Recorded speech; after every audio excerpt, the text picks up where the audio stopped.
Alors, la première réflexion a été de prendre la prise en compte du site, à savoir ce bâtiment développait une grande rationalité, donc nous avons pris appui dessus, nous l'avons réécrit, nous l'avons redessiné pour permettre effectivement de prendre appui sur cette architecture et développer ainsi les grands enjeux, les grands objectifs de la ville, à savoir un lieu ouvert sur la ville par la création d'une traversée centrale qui n'existait pas et que nous avons abouti et permise. Cette traversée supposant des séparations de flux pour permettre effectivement que les gens du quartier puissent traverser sans aucun contrôle le site. À partir de cette artère principale, développer les éléments du programme qui permettent effectivement juxtaposition d'activités artistiques sans aucune nuisance entre elles, multiplicité des pratiques, donc proposer des plateaux le plus multiples possible en anticipant sur les usages, capacité d'accroche, volume, etc. Et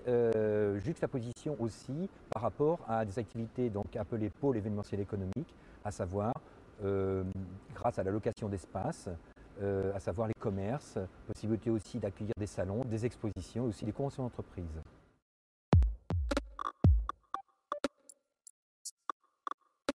Il a fallu reprendre la totalité des 40 000 m²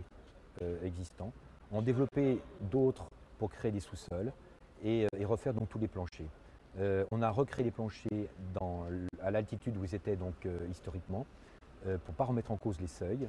Et notre volonté a bien été de garder, je parlais de mémoire du site, de garder l'aspect visuel de la traversée centrale telle qu'elle était à l'époque, mais au-delà de cette limite, de cette frontière, les espaces ont été complètement remaniés. Pour nous architectes, cette volonté patrimoniale, de respect patrimonial du site va un petit peu au-delà. C'est-à-dire qu'effectivement, nous voulions, par rapport à la mémoire et le respect du passé, d'une part, ne pas bouleverser l'image actuelle, mais d'autre part, ça permet aussi à ce que les artistes puissent occuper ces espaces en toute liberté, sans qu'il y ait des ambiguïtés ou des contraintes par rapport à une architecture ostentatoire. Il a fallu développer des plateaux dits caractérisés par rapport à des fonctions effectivement artistiques comme théâtre, chorégraphie avec des équipements scénographiques pointus, et puis d'autres plateaux qui eux sont appelés plateaux non caractérisés avec de moyenne taille et de petite taille pour permettre d'autres pratiques sans aucune définition et dans une polyvalence d'usage. À un moment donné, dans la consultation, nous avions montré l'échelle du projet en le comparant à la place de la République, au Palais Royal. Et c'est vrai que cet espace est de grande dimension, 270 mètres de long. On ne se rend pas bien compte quand on le traverse, parce qu'effectivement, il est animé par des séquences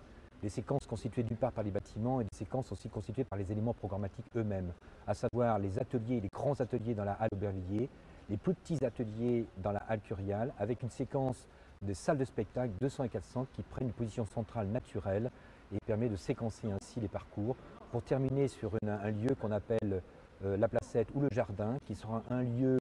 de manifestations multiples, à la fois lié au quartier,